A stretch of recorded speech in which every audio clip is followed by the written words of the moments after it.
အားလုံးပဲမင်္ဂလာပါရှေ့လက်ပိုင်းမှာစစ်ပွဲစတင်တဲ့ကပိတ်ဆို့ခံထားရတဲ့ဟော်မုတ်ရေလက်ကြားလမ်းကြောင်းကိုအီရန်နိုင်ငံကပြန်လည်ဖွင့်လှစ်လိုက်ပြီးလို့ကြေညာလိုက်ပါတယ်ဒီသတင်းကြောင့်အမေရိကန်စတော့စီကွက်တွေကလည်းပြန်လည်ဥမော်လာတယ်လို့ကမ္ဘာရေနံစီးနှုန်းတွေကလည်းတိတိကျကျဆင်းသွားခဲ့ပါတယ်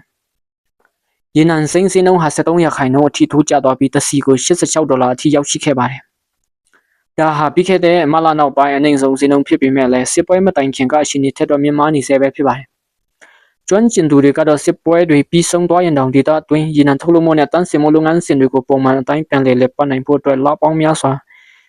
နှစ်နဲ့ရှိပြီးအချိန်ယူရအောင်မယ်လို့သုံးသပ်ထားကြပါတယ်။တစ်ဖက်မှာလည်းဥရောပလေကြောင်းလိုင်းကြီးတွေဟာလောင်စာဆီပြတ်လတ်မဲ့အန္တရာယ်နဲ့ရင်ဆိုင်နေရပြီးလေယာဉ်စီးနှုန်းတွေဟာစစ်ပွဲမတိုင်ခင်ကထက်နှစ်ဆနီးပါးမြင့်တက်နေပါတယ်